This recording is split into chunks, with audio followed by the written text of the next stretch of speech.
Ante todo, Sevilla es río. Río doblemente generoso. Del norte llegaba agua abundante que nutría la vega y sus cultivos. Del sur, gracias a su navegabilidad, llegaban gentes, civilizaciones, mercancías. Por el río llegó a Europa el tabaco, el maíz, el tomate y la sífilis.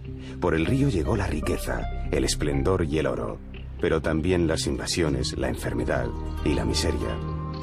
Incluso la desviación de su cauce, a causa de sus muchas crecidas, permitió los terrenos para construir la Expo del 92. Si muchas ciudades le deben mucho a sus ríos, tal vez Sevilla se lo deba todo.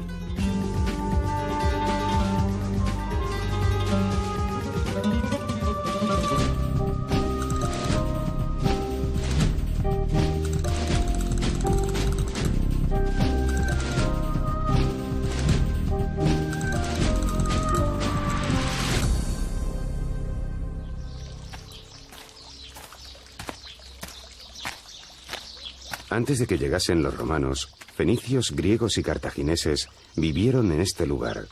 La cultura musulmana se aposentó durante 500 años, pero el crecimiento y riqueza de la ciudad se desplegó después del descubrimiento de América. Las dos exposiciones universales del siglo pasado, la del 29 y la del 92, marcaron un desarrollo espectacular y trazaron la ciudad tal como hoy la conocemos.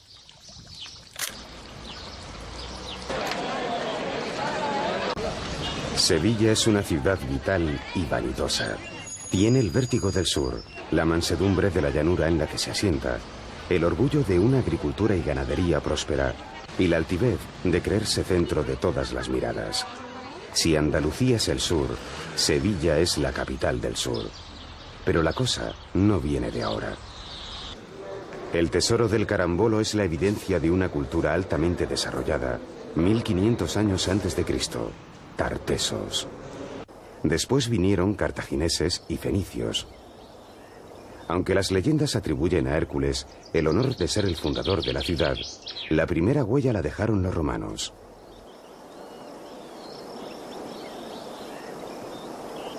Hispalis, como así la llamaron, aún conserva algunas de sus columnas y algunos arcos de un acueducto, poco más.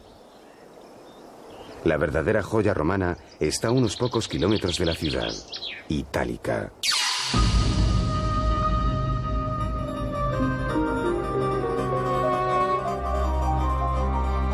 Itálica data del siglo II a.C. Fue cuna de Trajano y posiblemente de Adriano. La ciudad estaba dotada de un urbanismo muy avanzado. Las calles eran anchas, estaban enlosadas y las casas disponían de agua corriente traída por cañerías de plomo. Además, había una perfecta red de alcantarillado. Admirable si pensamos que todo esto funcionaba a la perfección hace 2000 años.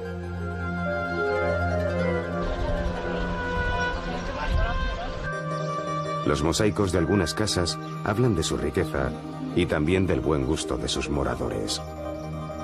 Las excavaciones empezaron al final del siglo XVIII y aún no han terminado, pero durante mucho tiempo la ciudad romana fue seriamente expoliada.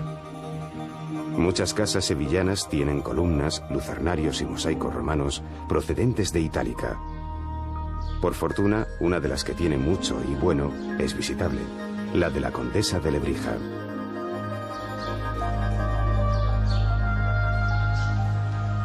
Algunos visitantes experimentan un sentimiento de repugna al ver en manos privadas un patrimonio que pertenece a la historia de todos, a la vez que otros manifiestan admiración por quien era coleccionista entusiasta en una época en que la historia solía despertar desprecio o cuando menos indiferencia.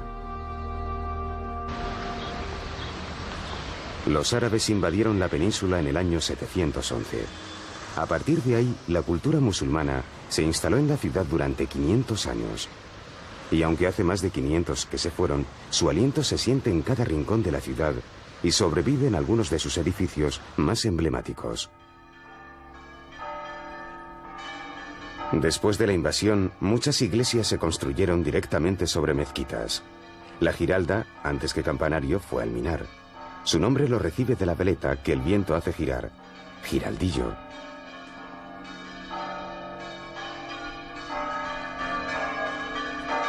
La Giralda, además de campanario, es un logotipo. Sevilla se resume en él, y no parece mala idea ya que se trata de un buen ejemplo de mezcolanza entre el mundo musulmán y cristiano, y eso retrata bastante bien la esencia de la ciudad.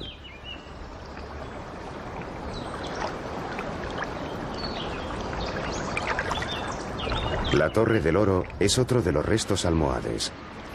Los almohades eran una dinastía procedente del norte de África que desde el primer momento intentaron subrayar su independencia de Arabia, y en buena parte son los responsables del legado musulmán en Sevilla.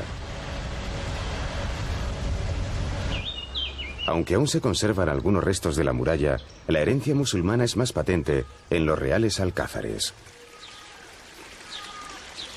El patio del Yeso es la única sala existente del primer palacio árabe del siglo XI.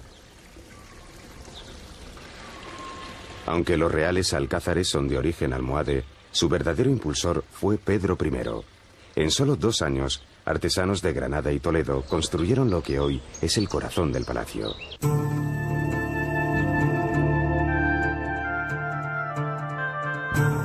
Todo aquí parece ingrávido, preso de un estado de ánimo cercano al duermevela, justo a la zona intermedia entre la vigilia y el sueño.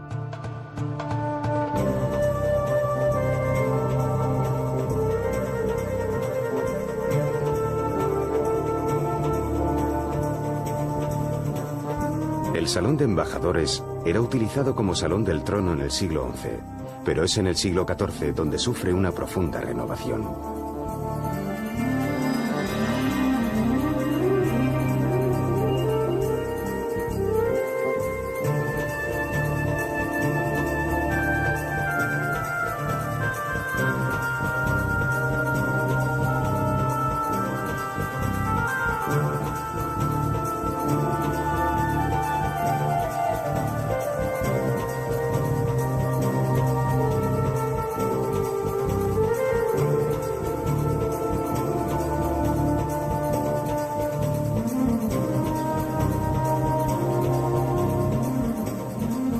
En el patio de las doncellas se reconoce la mano de los constructores granadinos en la manera en que se curvan los arcos o las filigranas conseguidas en el yeso.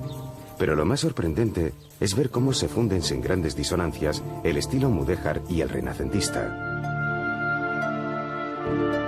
La primera planta de los reales alcázares es poco conocida. Es continuación del palacio de Pedro I y es la zona que ocupa la familia real cuando está en Sevilla.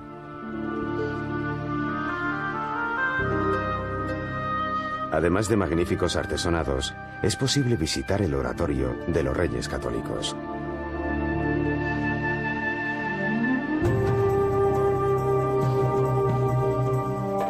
Los reales alcázares muestran algunos lugares extrovertidos, aptos para la reunión multitudinaria, pero también lugares para la intimidad y la ensoñación.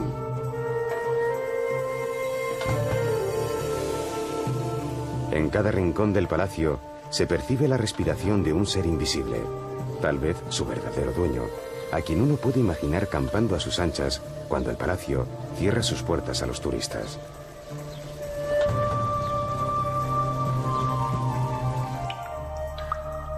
Dicen que estos baños los construyó Pedro I para su amante María de Padilla.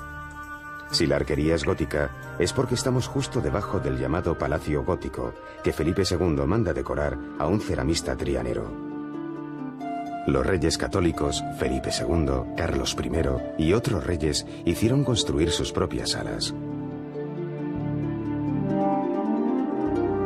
Resulta impresionante saber que en esta sala de contratación de Indias se pergeñaron los viajes de Núñez de Balboa o de Magallanes. La primera vuelta al mundo se decidió aquí.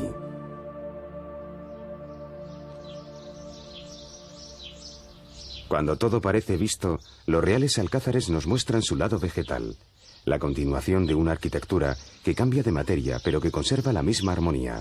El jardín es un palacio al aire libre.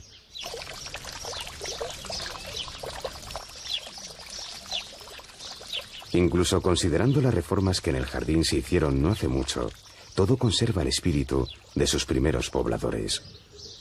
Los cuentos de las 1001 noche deberían ser leídos en lugares como este. Es casi seguro que quien inventó el reloj no frecuentaba este sitio.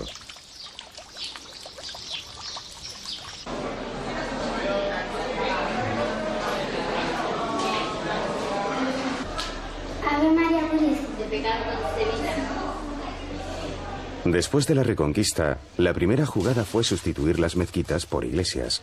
En Sevilla hay varias, y en muchas aún es fácil reconocer la estructura árabe de los minaretes reconvertidos en campanarios. En el proceso de cristianización, el siglo XV fue definitivo. La Inquisición, su más cruel instrumento, y la catedral, su principal emblema. Para empezar, la Catedral de Sevilla es la más grande de España.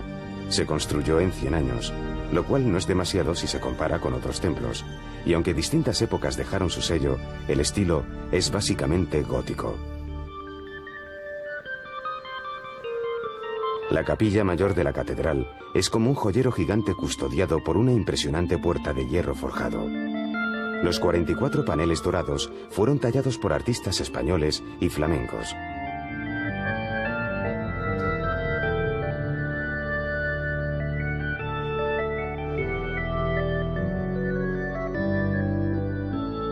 Es sorprendente la cantidad y calidad de tesoros artísticos que pueden conocerse en la típica visita turística.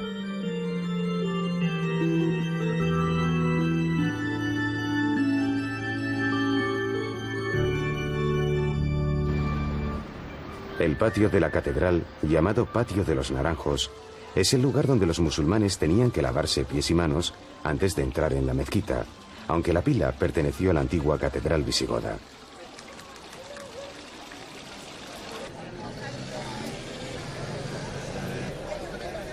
Al final de la Edad Media, el comercio se trajinaba en las gradas de la catedral. En Sevilla, aún hoy quedan mercadillos, algunos tan curiosos como el de la Plaza de la Alfalfa, solo animalitos.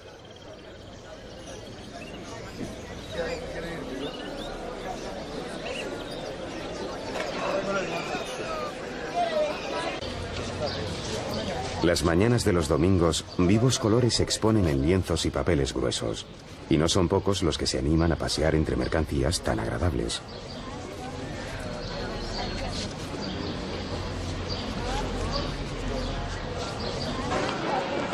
Después del descubrimiento de América, el crecimiento de los negocios llegó a tal extremo que se construyó una casa de contratación que tiempo después, y por orden de Carlos III, cambió de uso y llegó a ser Archivo de Indias.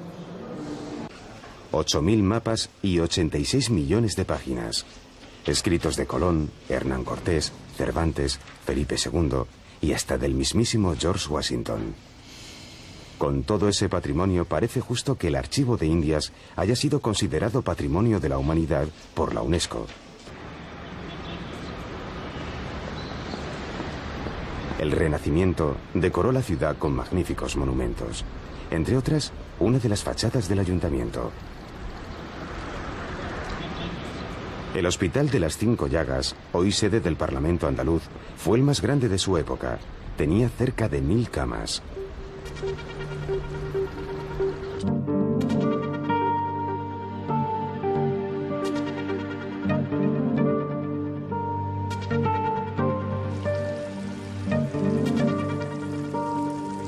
Con algunas salvedades, la Casa Pilatos es un bello ejemplo de palacio renacentista. Minerva, Ceres, Atenea. Todo renacentista que se tuviese por tal debía tener una buena colección de arte, a ser posible, arte antiguo. Renacimiento significa renacer y por lo tanto volver a prestar atención al mundo clásico, griego y romano.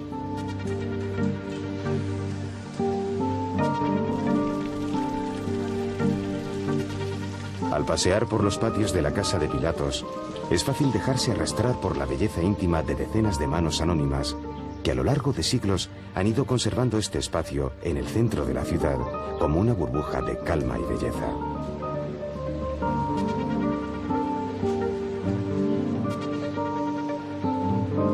Señores, de camita que le ponemos. Tenemos la trencita de lenguado, el merito rebozado, la puntita del solomillo, la paella, los riñones a la plancha. Cola de toro, ternera en salsa, lomo al ajo, espinacas con garbanzo, menudo. Hueva aliñada, hueva con mayonesa, queso con amarillo, relleno de jerez, bacalao con tomate, empanadas de... Desde luego que su cocina tiene otros platos, pero muchos de ellos pueden ser paladeados en forma de tapa. Sevilla es una mezcla exagerada de bullicio y silencio. La cosa va por barrios, pero también por horas. El mediodía suele ser la hora del tapeo.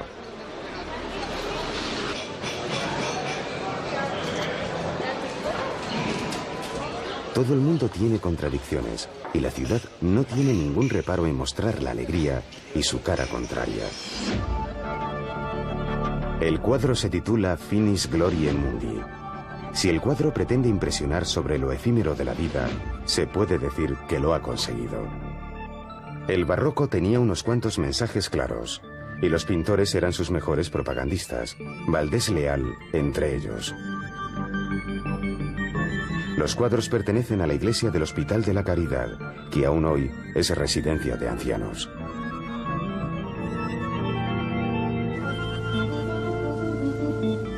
El barroco es el estilo predominante de Sevilla.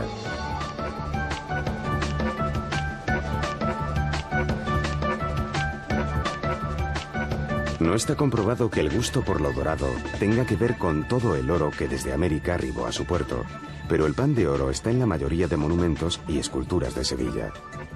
Es un hecho que aquí gusta lo dorado, y mucho, y gusta el brillo.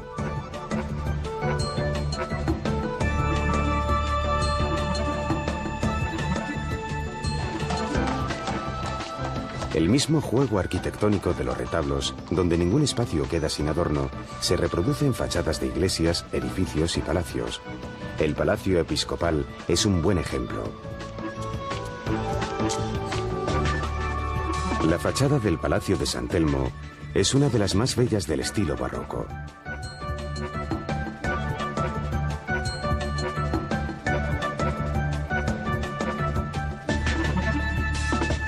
El Palacio de San Telmo es sede de la Junta de Andalucía, pero comenzó siendo escuela de mareantes y colegio de marina y hasta seminario. Aquí estudió Gustavo Adolfo Bécquer.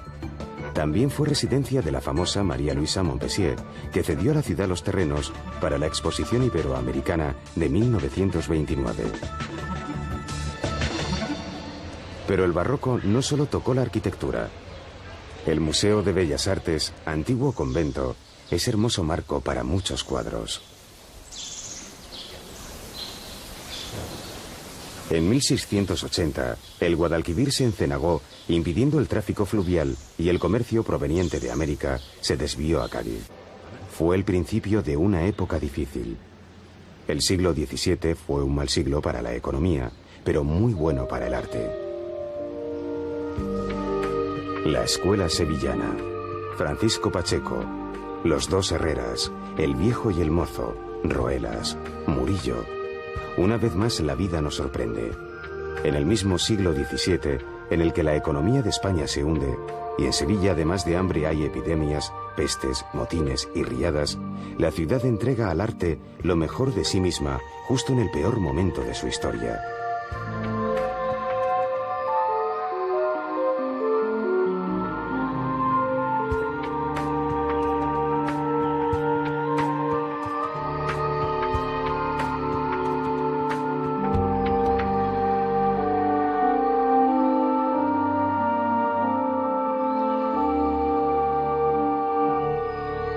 En el siglo XVII Sevilla dio grandísimos pintores. Algunos como Velázquez se fueron a la corte de Madrid, otros trabajaron para engalanar Sevilla.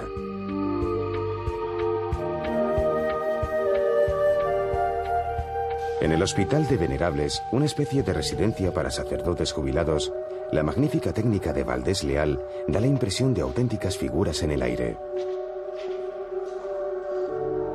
El efecto óptico es extraordinario, en especial porque crea la ilusión de un paisaje altísimo en una sacristía de techos bajos.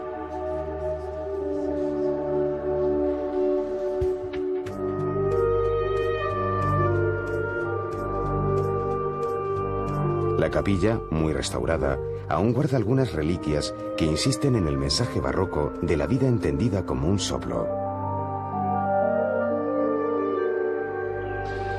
Pero si hay un terreno donde el barroco se mantiene vivo, es en la Semana Santa.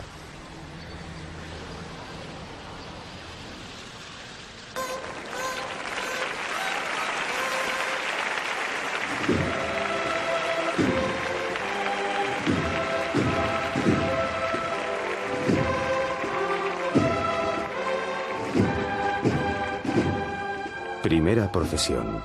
La borriquita. Procesión de niños en el Domingo de Ramos. Aunque la Edad Media tuvo sus procesiones, es en el Barroco cuando se organizan como verdaderas cruzadas simbólicas contra la Reforma protestante y como exaltación multitudinaria de la fe católica.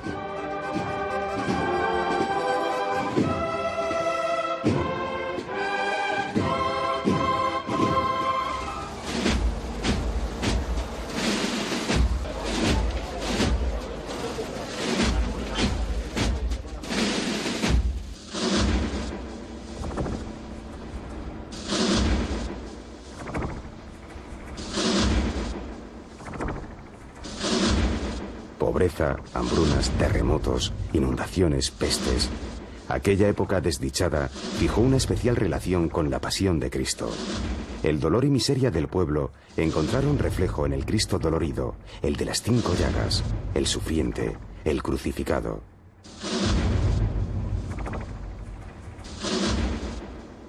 Y es esa misma Sevilla la que encuentra cobijo bajo la ternura de sus vírgenes. ¡Vamos para arriba, valiente!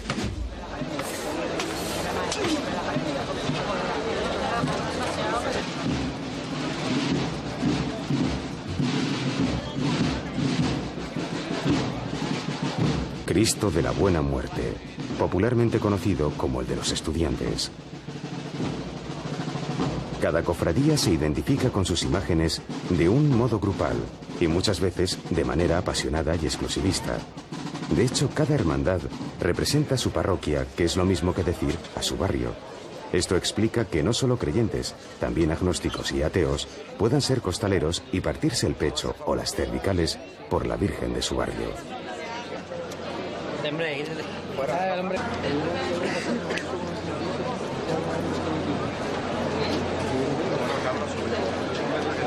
14, el 15, el 16, el 40... Resulta algo sorprendente que algunos comerciantes no tengan ningún reparo en incluir la iconología de la Pasión de Cristo entre sus mercaderías.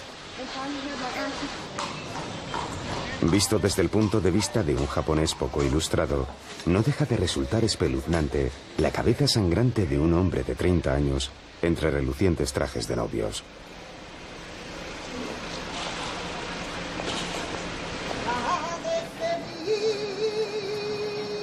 Hay procesiones durante toda la semana, pero la madrugá, como aquí la llaman, es la del jueves al Viernes Santo. Las procesiones más conocidas inundan las calles y entre ellas tal vez sea la Macarena una de las más populares.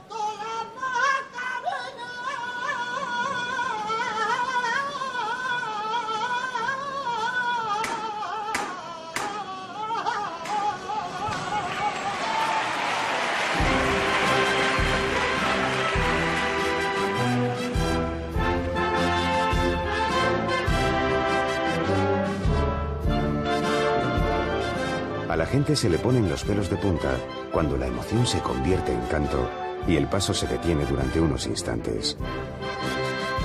Solo en esta procesión, de las 5 que llega a ver simultáneamente en las calles, salen más de 2000 nazarenos, pero son decenas de miles los que aceleran sus corazones al ver a su Macarena.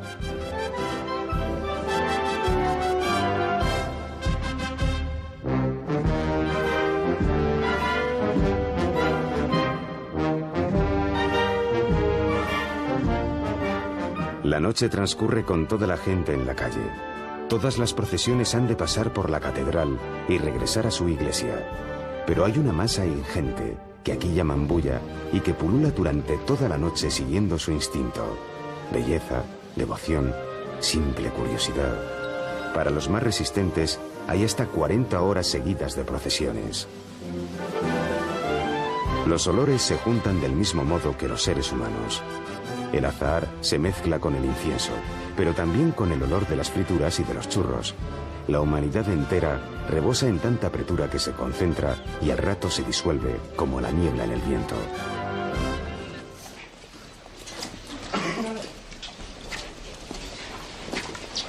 Procesión del silencio.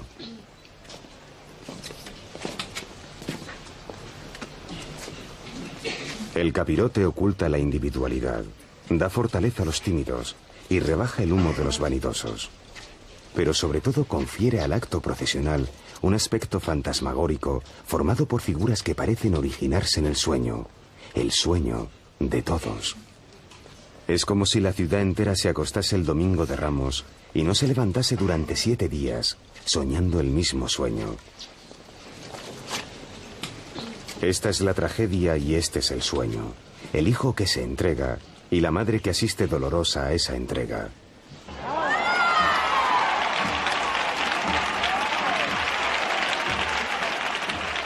Este eficaz reclamo emocional secuestra el ánimo de toda la ciudad y la gente echa pétalos a sus vírgenes más queridas, formando una lluvia que huele a rosa.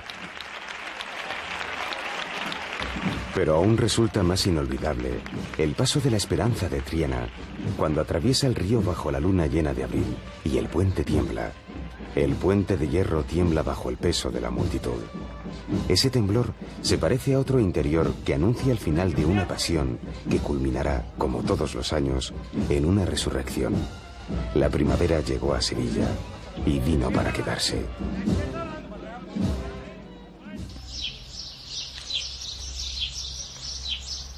El domingo de resurrección, la ciudad amanece con una capa de parafina y cera que aún tardará en marchar. A juzgar por el sonido, durante unos días, todos los coches de Sevilla parece que derraparan.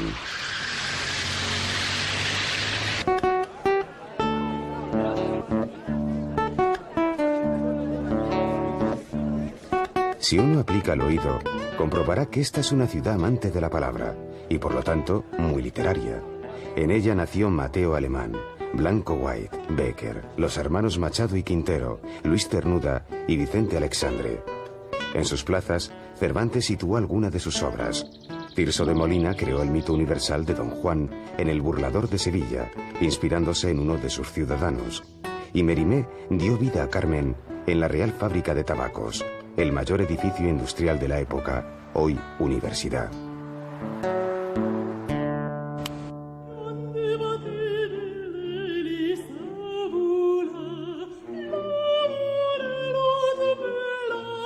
La famosa ópera Carmen es la trágica historia de una empleada de la fábrica de tabacos cuyo amor por un torero le termina costando la vida. La obra tuvo resonancias universales y contribuyó a crear el tópico de la mujer española, apasionada, sensual y arrebatadora, tópico con el que muchas españolas de hoy difícilmente se identificarían.